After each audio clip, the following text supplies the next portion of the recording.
On a ship that was about to sink, a couple was desperately running towards the lifeboat. But when they arrived, they found that the lifeboat could only hold one person.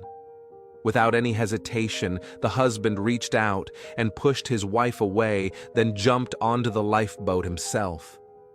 The wife stumbled and fell on the deck, watching her husband drift away, her eyes filled with shock and helplessness. At this point, the teacher paused slowly, scanned the entire class with his eyes, and asked in a low voice, "What do you think she shouted?" The classroom immediately erupted with students' angry replies, "I hate you!" Then discussions arose one after another, and the whole classroom was filled with intense emotions. Someone indignantly said, "Such a man is cold-blooded and heartless." A girl could hardly help but exclaim loudly, "How could he leave his wife behind and live alone?" However, there was a quiet boy in the corner. He did not join the noisy accusations, but just quietly looked at the teacher. The teacher noticed him, walked over, and asked softly, "Then what do you think she shouted?" The boy looked up, his eyes clear and firm, and said gently, "I think she shouted, 'Take good care of our child!'" In an instant, the classroom fell silent. The teacher was stunned, his heart trembling slightly, and couldn't help but ask, "Why do you think that?" The boy lowered his head and replied softly, "I haven't heard this story, teacher, but I remember. The last thing my mother said to my father when she was dying was this sentence." For a moment, the air froze. The teacher's eyes were slightly hot, and the whole class fell into silence. The teacher slowly continued to tell the story.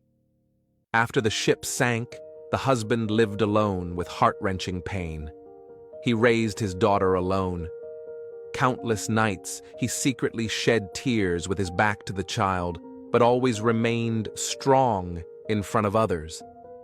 Guilt, loneliness, and regret tormented him like shadows. It wasn't until many years later that he passed away.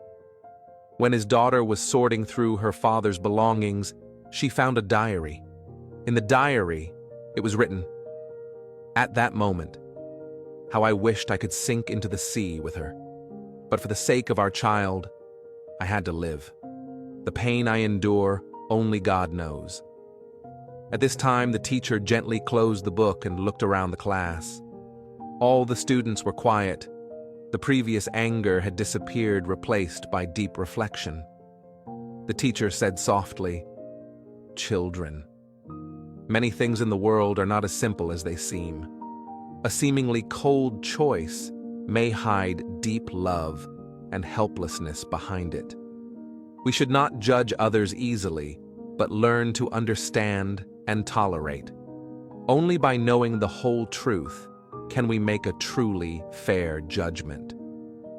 If you want to learn English through English short stories, I recommend you read this series of books. It contains rich philosophical insights as well as educational value, and I believe it will help you learn more efficiently.